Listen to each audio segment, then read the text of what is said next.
नमस्कार, बहुत स्वागत है आपका डेली 24 भारत में। मैं हूं आपके साथ अनीता शर्मा और शुरुआत करते हैं उत्तर प्रदेश और उत्तराखंड की बड़ी खबरों से।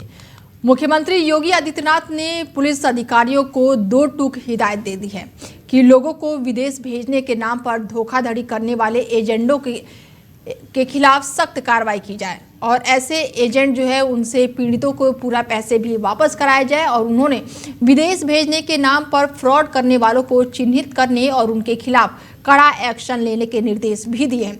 मुख्यमंत्री ने ये भी निर्देश दिया है कि जनता दर्शन के दौरान लोगों की समस्याएं सुनी और गोरखनाथ मंदिर के महंत दिग्विजयनाथ स्मृति भवन सभागार में आयोजित जनता दर्शन में सीएम योगी आदित्यनाथ ने करीब 250 लोगों से मुलाकात की। सीएम योगी ने सभी को आश्वासन दिया कि किसी को भी घबराने की आवश्यकता नहीं है, हर समस्या का प्रभावित निस्तारण कराया जाएगा। और जनता दर्शन में आई एक महिला ने परिवार के एक सदस्य को विदेश भेजने के नाम पर एजेंट द्वारा ठगी किए जाने का मामला मुख्यमंत्री को बताया और इस पर मुख्यमंत्री ने मौके पर मौजूदा पुलिस अधिकारियों को एजेंट के खिलाफ सख्त कार्रवाई करने और पीड़ित का पैसा दिलाने के निर्देश भी दिए।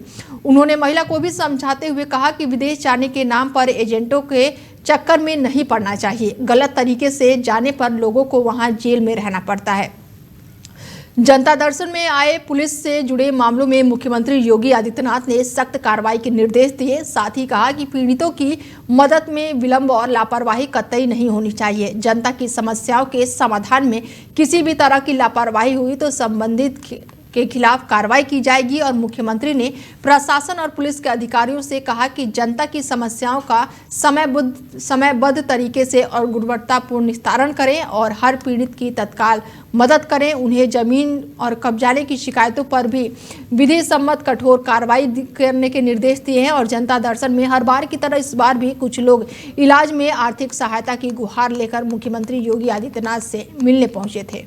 और खबरों में आगे बढ़ते हैं और बड़ी जानकारी निकलकर सामने आ रही है कि सपा प्रमुख अखिलेश यादव ने लखनऊ में शनिवार को प्रेस कॉन्फ्रेंस की और इस दौरान उन्होंने कहा कि जो घटनाक्रम चल रहा है कोडीन को लेकर, इसमें बहुत महत्वपूर्ण बात है जो सरकार छिपा रही है। 36 जिलों में 118 से अधिक एफआईआर और यूपी में कफ सिरप का काला कारोबार चल रहा था। उन्होंने कहा कि कई तस्वीरें दिखाई जा रही है, तो अगर हम तस्वीरों को ही ठीक मान ले तो और मेरे साथ खड़े होने वाले ही माफिया हैं, तो मेरी तस्वीर तो मुख्यमंत्री के साथ भी है, मेरी तस्वीर डिप्टी सीएम के साथ भी है, मैं मजबूरी समझ सकता हूं। कौशाम्बी जिले में अवैध मिट्टी खनन का धंधा तेजी से फल फूल रहा है। खास करके मजनपुर थाना क्षेत्र में माफिया रात दिन अवैध मिट्टी खनन कर रहे हैं। सरकारी राजस्व की भारी नुकसान भी हो रहा है और पर्यावरण को भी तबाह किया जा रहा है। बता दें कि खनन माफियों का सुरक्षित ठिकाना अब बन चुका है। यहाँ पर रात के अंधेरे में जेसीबी मशीन धरती का सीना चीर रही है। डंपर और ट्रैक्टर मिट्टी लाद कर भाग रहे हैं। खबरों की माने तो ये खेल सफेद पोस्ट, हल्का सिपाही और जिम्मेदार की मिली भगत से चल रहा है। बताया जा रहा है कि बीते रात को मजनपुर थाना क्षेत्र में अवैध खनन की जीपीएस वीडियो सोशल मीडिया पर लगातार वायरल हो रही है और इसके बाद से एक सप्ताह से रात भर के अंधेरे में सरकारी सुरक्षा फरवी तालाब में खनन का वीडियो सोशल मीडिया पर तेजी से वायरल हो रहा है और ऐसे में ग्रामीणों में भारी नाराजगी देखने को मिल रही है। और खबरों में आगे बढ़ते हैं, जहां पर संभल हिंसा के आरोपी शाही जामा मस्जिद के नायब सदर को हार्ट अटैक आने से नमाज के दौरान जान चली गई। मस्जिद में मौजूदा नमाजियों के द्वारा उन्हें इलाज के लिए अस्पताल में भर्ती कराया गया, जहां डॉक्टरों ने देखने के बाद से उन्हें मृत घोषित कर दिया। बता दें कि नायब सदर की मौत की खबर से मुस्लिम समुदाय के लोगों में शोक की लहर है। अस्सलाम वालेकुम। बड़े अफसोस के साथ, बड़े सदमे के साथ मैं तमाम संभल की आवाम को ये इत्तला देना चाहता हूँ कि जनाब हाजी लड्डन साहब का इंतकाल हो गया है, जो शाही जामा मस्जिद संभल के नायब सदर थे। बहुत ही ईमानदारी से, बहुत ही लगन से, बहुत ही मेहनत से काम करते थे। अल्लाह ताला उनके घर वालों को, उनके रिश्तेदारों को और सबको सब्र जमील अता फरमाए और उन्हें जन्नत में आला से आला मकाम अल्लाह ताला दे। वाराणसी के अमिताभ ठाकुर के स्पेशल सीजेएम कोर्ट में हुई सुनवाई के बाद से अधिवक्ता ने कहा कि जिन धाराओं में एफआईआर दर्ज हुआ है उसमें 2 धाराएं अपराध की श्रेणी में आती है जिसमें रिमांड नहीं हो सकता, और जो धाराएं हैं उसमें 7 साल के अंदर की सजा है जिसमें रिमांड नहीं हो सकता, और जिसमें 3 साल की सजा है जिसमें सुप्रीम कोर्ट की विधि व्यवस्था दी गई है। उन्होंने आगे कहा कि बाकी जो न्यायालय तय करेगा। अधिवक्ता अनुज यादव ने बताया कि कोर्ट में अमिताभ ठाकुर ने कहा है कि जो मैंने एक्स पर पोस्ट किया उसकी जांच हो और तब मैं गलत पाया जाऊं तो मेरे खिलाफ विधिवत कार्रवाई हो। बता दें कि इसके चलते अमिताभ ठाकुर को पुलिस अभिरक्षक में देवरिया ले जाया गया। उसमें 2 जो सेक्शन लगे हुए थे 253 और 252 सब क्लास 2, उसमें ये समरी ट्रायल है, असंज्ञेय अपराध, इसमें FIR नहीं हो सकता है। जो बाकी रेस्ट ऑफ सेक्शन है उसमें 3 साल की सजा है, उसमें रिमांड नहीं हो सकता, उसमें अपोज किया गया है। ऑनरेबल सुप्रीम कोर्ट की विधि व्यवस्थाएं दी गई है और बाकी न्यायालय जो ऑर्डर करे। क्या कुछ कहा है अमिताभ ठाकुर जी ने कोर्ट से, कोई बात की? कोर्ट में उन्होंने अपनी बात कही कि FIR जिन चीजों को मैंने पोस्ट किया उसकी इंक्वायरी अभी पेंडिंग है। अगर इंक्वायरी में ये साबित हो जाता कि हमने जो पोस्ट किया वो फर्जी है, फैब्रिकेटेड है, तब हमारे ऊपर FIR होना चाहिए था, तब मुझे गिल्ट के कटघरे में खड़ा करना चाहिए था। उसमें और ऐसे में वाराणसी पुलिस ने साइकिल चोरी के एक शातिर अभियुक्त को गिरफ्तार कर उसके कब्जे से चोरी की 21 साइकिल बरामद की है। तो यह कार्रवाई पुलिस अभियुक्त कमिश्नरेट वाराणसी के निर्देश पर अपराध और अपराधियों के विरुद्ध चलाए जा रहे अभियान के तहत की गई है। पूछताछ में ज्ञात हुआ है कि चोरी करने वाले युवक लगातार चोरी की घटनाओं को अंजाम दे रहा था और पहले भी ये जेल जा चुका है, और इसके साथ ही ये साइकिल चोर नशे का आदी था। अपने नशे की पूर्ति के लिए कई इलाकों में साइकिलों की चोरी करता था और इन साइकिलों को बेचकर अपने नशे की लत को पूरी करता था। पुलिस और अपर पुलिस उपायुक्त ने पुलिस टीम की ये कार्रवाई हुई है, और ऐसे में पुलिस ने बड़ी कार्रवाई करते हुए फिलहाल आरोपी को धर दबोचा है, जिसके पास से 21 साइकिल चोरी के साइकिल बरामद हुए हैं। थाना चितईपुर पर लगातार साइकिल चोरी से संबंधित कुछ सूचनाएं प्राप्त हो रही थी। इस संबंध में एक 223/25 अभियोगिक पंजीकृत किया गया था। इस पे थाना प्रभारी चितईपुर के द्वारा एक सराहनीय कार्य किया गया है कि इस मुकदमे में गिरफ्तारी की गई अभियुक्त अंकित पांडे उर्फ डोलू, जो कि काशीपुर का थाना रोहनिया का रहने वाला है। गिरफ्तारी के बाद इससे पूछताछ कड़ाई से की गई तो कुल 21 साइकिलों की बरामदगी इसकी निशानदेही पे हुई है। इसको जेल भेजा जा रहा है, अग्रिम विधिक कार्रवाई सुनिश्चित की जाएगी। कितनी जगह से ये साइकिल चोरी करता था और क्या पहले भी क्या प्राप्ति का बयान इस पे अपराध किया? 2022 में भी एक मुकदमा चोरी का इस पे पंजीकृत हुआ था, और चूंकि 21 साइकिलें हैं, इसे याद भी नहीं था कि कहाँ कहाँ से इसने चुराई हैं, लेकिन बरामदगी एक ही स्थान पे जहाँ पे छिपा के रखा था हुई है।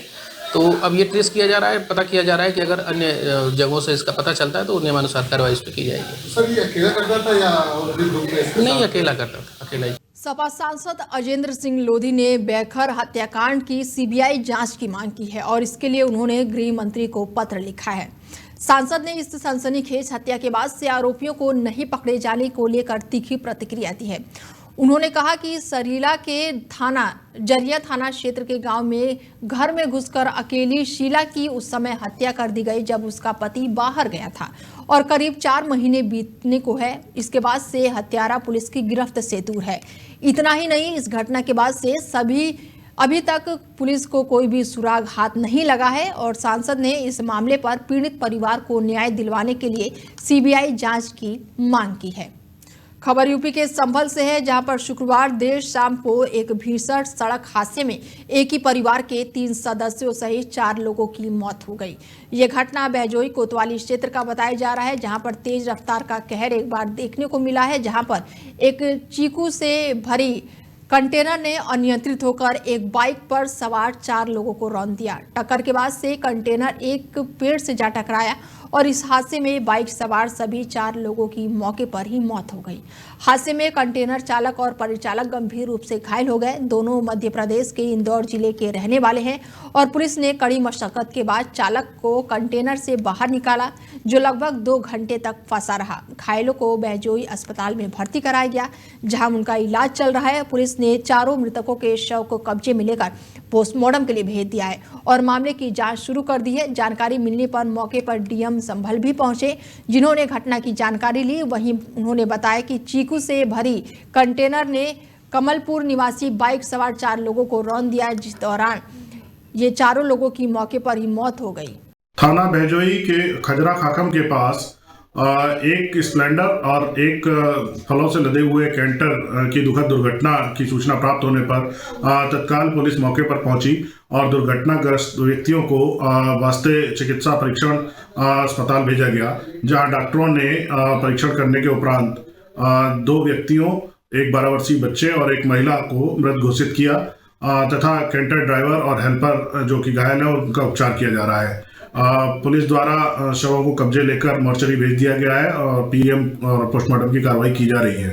आज जनपद संभल के हेडक्वार्टर के पास कजरा घाटम स्थान पे रोड पर एक स्प्लेंडर बाइक और एक चीकू से भरे हुए कैंटर में भिड़ंत हो गई, जिसमें जो बाइक पर सवार 3 लगभग 30 से 35 वर्ष के 2 पुरुष और एक महिला और एक 12 वर्ष का बच्चा, चारों में से 3 मौके पर एक्सपायर हो गए और महिला की चिकित्सालय ले जाते समय उनकी। और ऐसे में ग्राम विकास अधिकारी भर्ती परीक्षा 2018 में हुई गड़बड़ी के मामले में एक बड़ी कार्रवाई सामने आई है। एसआईटी लखनऊ की टीम ने इस प्रकरण के नामजद आरोपी अंकुर वर्मा को गिरफ्तार कर लिया है और उसके विरुद्ध एसआईटी थाना पुलिस में पहले से ही मुकदमा दर्ज था। गिरफ्तार अभियुक्त अंकुर वर्मा अंबेडकर जनपद के इब्राहिमपुर थाना क्षेत्र के बलरामपुर गांव का निवासी है, जहां पर एजेंसी के अनुसार अंकुर वर्मा की भूमिका साल 2018 में आयोजित ग्राम विकास अधिकारी भर्ती परीक्षा में गंभीर अनियमितताओं से जुड़ी पाई गई है और इसी गड़बड़ी के चलते उसे समय पूरी परीक्षा को निस्तारित कर दिया गया था, जिसमें हजारों अभ्यर्थियों का भविष्य अधर में लटक गया था। अंकुर वर्मा की गिरफ्तारी के बाद से इस घोटाले में शामिल कई अन्य लोग भी जांच एजेंसियों के रडार पर आ गए हैं। एसआईटी और आर्थिक अपराध अनुसंधान संगठन की टीम अब इस पूरे नेटवर्क की गहराई से जांच कर रही है। संभावना जताई जा रही है कि आने वाले दिनों में और भी गिरफ्तारियां हो सकती हैं। कुशीनगर में पुलिस की बड़ी कार्रवाई देखने को मिल रही है, जहां पर पुलिस और गौकशी के आरोपियों के बीच मुठभेड़ का मामला सामने आया है। बता दें कि आरोपियों पर शिव प्रसाद की गाय खोलकर काटने का आरोप लगा था, जिसके चलते पुलिस ने अज्ञात लोगों पर मुकदमा दर्ज किया था, जिस दौरान हसनपुर मार्ग पर पुलिस से आरोपियों की मुठभेड़ हो गई। तो वहीं जवाबी कार्रवाई में एक आरोपी के पैर में गोली लगी। साथ ही अंधेरे का फायदा उठाकर भाग रहे 2 अन्य आरोपी भी गिरफ्तार कर लिए गए। आरोपियों के पास से गौकशी वाली सामग्री भी पुलिस ने बरामद की है।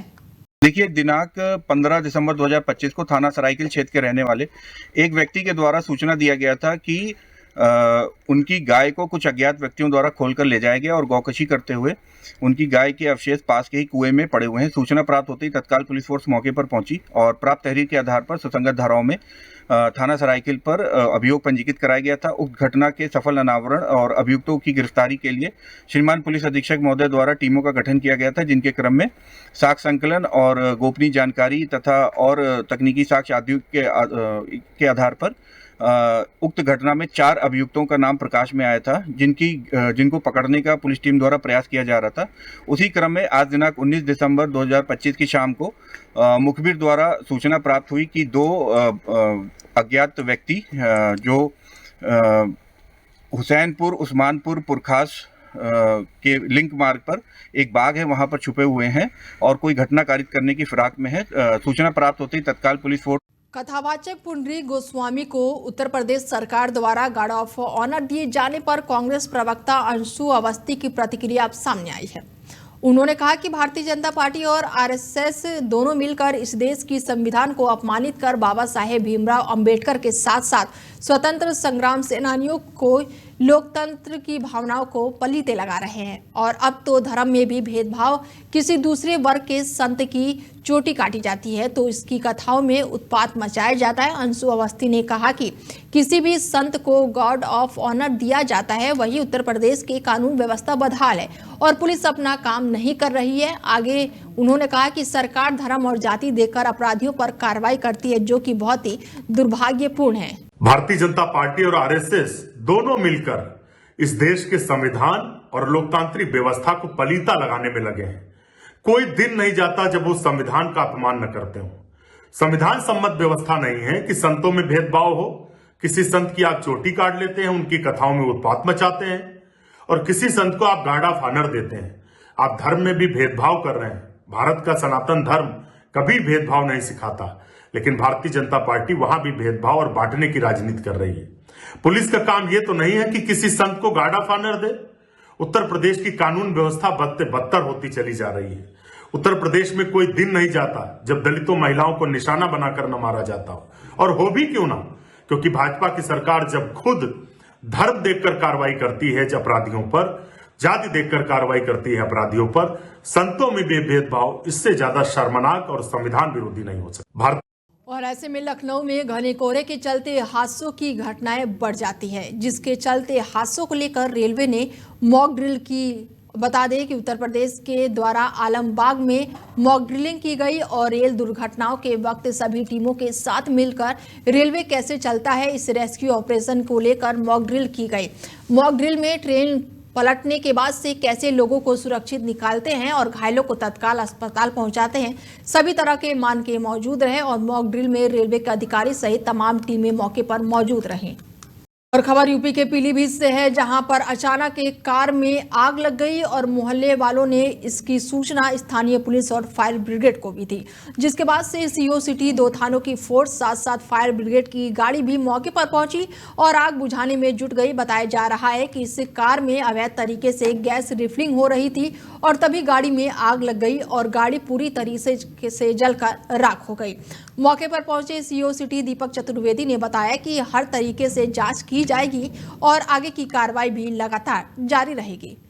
संभल में 7 साल पहले हुए एक महिला के गैंग रेप और हत्या के मामले में कोर्ट ने 4 दरिंदों को सजा सुनाई है और ये घटना 2018 में थाना रजपुरा क्षेत्र के पाठकपुर गांव में हुई थी, जहां एक महिला को गैंगरेप के बाद झोपड़ी में बंद करके जिंदा जला दिया गया था। और इस हत्याकांड में तत्कालीन एसपी RM भारद्वाज और कई पुलिसकर्मियों को सरकार ने निलंबित भी किया था। पीड़ित ने मरने से पहले पुलिस कर्मियों को फोन करके इसकी सूचना दी थी, लेकिन पुलिस के पहुंचने से पहले ही आरोपियों ने घटना को अंजाम दे दिया था। जानकारी के अनुसार इस घटना के पहले महिला को गांव से कुछ दूरी पर बने एक मंदिर की झोपड़ी में ले जाया गया था और आरोपियों ने उसके साथ गैंगरेप किया और फिर कानून से बचने के लिए उसे उसी झोपड़ी में बंद करके जिंदा जला दिया। पीड़ित झोपड़ी में जलते हुए चीख रही थी, लेकिन रात होने के कारण उसकी आवाज किसी ने नहीं सुनी। तेज लपटे देखकर गांव के लोग वहां पहुंचे और महिला को बाहर निकाला, लेकिन तब तक उसकी जान जा चुकी थी। मरने से पहले महिला ने अपने मौसेरे भाई को फोन पर पूरी घटना की जानकारी दी थी। मृतक के मौसेरे भाई सतीश ने पुलिस को तहरीर देकर मुकदमा दर्ज कराया था और इन्हीं सबूतों के आधार पर जिला न्यायालय के जज ने 7 साल के बाद इस मामले में आजीवन कारावास की सजा सुनाई है। और ये मुकदमा 2018 से अब तक जिला अस्पताल में चल रहा था और आज लगभग 7 साल के बाद इस पर फैसला आया है, जिसमें 4 दरिंदों को जेल जाना पड़ा है और कोर्ट ने आरोपियों पर अर्थदंड भी लगाया है। इसमें जो है अलग अलग धाराओं के लिए अलग अलग जो है सजा की गई है। इसमें धारा 147 के लिए 2-2 हज़ार रुपये जुर्माना, 1 साल की सजा, और धारा 148 में 2-2 हज़ार रुपये की सजा, 2-2 वर्ष का कारावास, और धारा 201-34 में जो 4-4 वर्ष की कारावास, 4-4 हज़ार रुपये जुर्माना, 302-149 में आजीवन कारावास, 50-50 हज़ार रुपये जुर्माना, और 376D में कठोर कारावास, आजीवन और 50-50 हज़ार रुपये का जुर्माना किया गया। कुल 1,12,12,000 रुपये का जुर्माना प्रत्येक मुलजिम पर आजीवन कारावास के रूप में किया गया। मुख्यमंत्री पुष्कर सिंह धामी सरकार की ओर से युवाओं को सेना में जाने के लिए अग्निवीर भर्ती का निःशुल्क परीक्षण दिया जा रहा है। उन्होंने अधिकारियों को प्रशिक्षण सुविधाओं की गुणवत्ता सुनिश्चित करने के निर्देश भी दिए हैं। शुक्रवार को सीएम धामी ने रायपुर स्थित प्रांतीय रक्षक दल निर्देशालय में संचालित अग्निवीर भर्ती प्रशिक्षण केंद्र का निरीक्षण किया और इस दौरान उन्होंने प्रशिक्षण व्यवस्थाओं का जायजा लिया।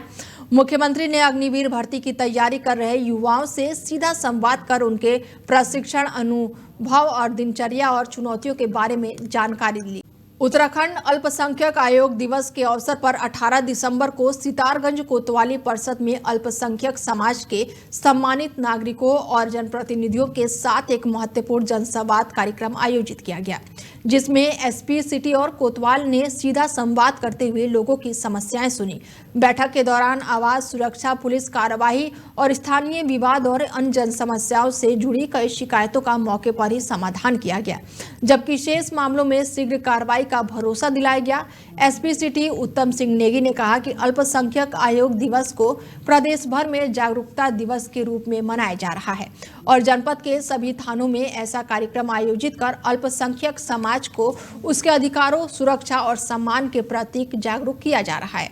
उन्होंने स्पष्ट किया कि कानून सबके लिए समान है और पुलिस प्रशासन बिना भेदभाव हर नागरिक की सुरक्षा और न्याय के लिए प्रतिबद्ध है। कार्यक्रम में उप प्रभारी निरीक्षक सहित बड़ी संख्या में क्षेत्र के गणमान्य लोग भी मौजूद रहे और उन्होंने पुलिस का आभार भी जताया।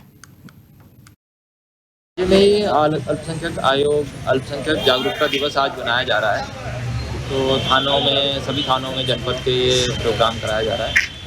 उद्देश्य इसका यही है कि अल्पसंख्यकों को अपने अधिकारों के प्रति जागरूकता करना और उन्हें विश्वास दिलाना कि सभी के साथ समान व्यवहार किया जाता है और सभी के समान अधिकार। हरिद्वार में खंड शिक्षा अधिकारी ब्रजपाल सिंह राठौर की विजिलेंस ने रिश्वत लेते हुए रंगे हाथों गिरफ्तार किया और बताया जा रहा है कि शिक्षा अधिकारी police modern school 40 battalion PAC Haridwar की मान्यता नवीनकरण के एवज में रिश्वत मांगी थी। तो वहीं मामले में मंगोलपुर के प्रधानाध्यापक सहयुक्त सतर्क विभाग ने 20,000 रुपये रिश्वत लेते हुए दोनों को रंगे हाथों गिरफ्तार किया। बता दें कि शिक्षा अधिकारियों की पत्नी देहरादून में सीईओ के पद पर तैनात है, जिसके बाद विजिलेंस दोनों को देहरादून ले गई। सर्दी का प्रकोप बढ़ने के साथ ही हरिद्वार में प्रशासन में निष्क्रिय लोगों के लिए व्यवस्थाएं बेहतर कर दी गई है और ऐसे में शाम को डीएम मयूर दीक्षित ने नगर निगम क्षेत्र के रैन बसेरों का निरीक्षण किया और गंगा घाट पर सो रहे लोगों को कंबल भी बांटे। डीएम ने गऊ घाट पर स्थित नगर निगम के 2 रैन बसेरों का निरीक्षण कर रजिस्टर की जांच की और संचालकों को बिजली, पानी, हीटर और साफ सफाई की व्यवस्थाएं दुरुस्त रखने के निर्देश भी दिए। डीएम मयूर दीक्षित ने कहा कि सभी निकायों को शहरी और ग्रामीण क्षेत्रों में बने रैन बसेरों की व्यवस्थाएं रखने के निर्देश दिए गए हैं। बाहर से आने वाले यात्रियों को सर्दी में आसरा मिल सकता है और कोई भी असुविधा इनका नहीं होना चाहिए। ऐसे में डीएम ने रैन बसेरों का निरीक्षण किया है। देखिए, सर्दियों को लेकर माननीय मुख्यमंत्री जी के निर्देश हैं कि सभी व्यवस्थाएं चाक चौबंद हो। इसी क्रम में आज नगर निगम और जिला प्रशासन ने संयुक्त निरीक्षण किया है। जितने भी हमारे रैन बसेरे मुख्य स्थानों पर हैं उसका निरीक्षण किया जा रहा है और केवल हरिद्वार नगर में ही नहीं, पूरे जिले में हमने जगह जगह रैन बसेरे बनाए हैं, जहाँ पर नगर निकाय और ग्रामीण क्षेत्रों में भी जहाँ पर यात्रियों का आना जाना रहता है वहाँ पर सामुदायिक भवनों में रैन बसेरों बनाए गए हैं। आज रैन बसेरों का निरीक्षण किया गया है। उसमें बिजली की सप्लाई को लेकर एक सेफ्टी ऑडिट करने के लिए डायरेक्शंस दिए गए हैं। साथ ही हीटर्स की जो क्वालिटी है उसको चेक करने को बोला गया है और जो कंबल, चादर, बेडशीट, पिलो कवर है उसका रेगुलर क्लीनिंग हो और आने जाने वालों का प्रॉपर रिकॉर्ड रखा जाए। उत्तराखंड प्रदेश की हालत से उभरने और हिमाचल की तर्ज पर यह सशक्त भू कानून लागू किए जाना सहित 1 दर्जन मांगों को लेकर कई दिनों से उत्तराखंड क्रांति दल की जन जागरण यात्रा विभिन्न क्षेत्रों में जारी है। यूकेडी के केंद्रीय सचिवालय सदर सिंह पुंडरीक और टिहरी के जिला अध्यक्ष डीडी पंत के नेतृत्व में यूकेडी की जन जागरण यात्रा चल रही है और ऐसे में एक जनसभा का आयोजन भी किया गया है। सभा को पार्टी के केंद्रीय सचिव सरदार सिंह पुंडरीक और जिले के अध्यक्ष डीडी पंत ने संबोधित करते हुए कहा कि प्रदेश में हिमाचल की तर्ज पर भू कानून लागू किया जाए और इसके साथ ही उन्होंने कहा कि 1950 की कट ऑफ डेट मानकर मूल निवासी लागू किया जाए और ऐसे में उन्होंने अपने संबोधन में कई तरह की बातें की और कहा कि इस तरह के भ्रष्टाचार को खत्म करने के लिए यूकेडी प्रदेश भर में जन जागरण यात्रा निकाल रही है और आम जनता को यूकेडी की भारी समर्थन भी मिल रहा है। हमारी यात्रा नरेंद्र नगर विधानसभा पहुंची है और मुख्य उद्देश्य हमारो ये न कि 25 वर्ष से उत्तराखंड बना और पूरा उत्तराखंड यूं राष्ट्र पार्टी लुटियाली, तो हम चाहते कि लोग जागले जरा ये प्रदेश बचोना खातर उत्तराखंड क्रांति दल का हाथ मजबूत कला कि उत्तराखंड क्रांति दल एकमात्र दल जय दलन एक राज्य को निर्माण करी। वही राज्य निर्माण मुख्य भूमिका हमारा जो उत्तराखंड का गांधी जन्मदाता इंद्रमणि बड़ूनी जी का त्यू का गाँव बेटी अखोड़ बेटी हम लोग मिट्टी लेते आए हैं। जागरण यात्रा है, ये 10 दिन का कार्यक्रम हमारे माननीय अटल जी के नेतृत्व में चल रहा है और इस यात्रा का मकसद जनता को जगाना है और हमें ये दिखाना है कि हमने ये उत्तराखंड राज्य जो किस तर्ज पे लिया बलिदान देकर के शहादतें देकर के अपने उत्तराखंड राज्य बनाया। आज अस्तित्व का सवाल आ गया इस उत्तराखंड राज्य का, जिसको बचाने के लिए भी हम संकल्पित हैं। 25 साल का राज्य हो चुका है और 25वां हो चुका है, और 25 साल में भी आज हम मूल अधिकार के लिए भटक रहे हैं, लड़ रहे हैं, सड़कों पे उतार हुए हैं। युवा रोजगार के लिए लड़ रहा, हमारी मातृ शक्ति जो है स्वास्थ्य के लिए लड़ रही है, शिक्षा के लिए लड़ रहे हैं। तो आप सोच सकते किस लिए, क्या हमारी कामनाएं रही, क्या हमने सपने देखे। फिलहाल बुलेटिन में मेरे साथ इतना ही, दीजिए इजाजत, नमस्कार।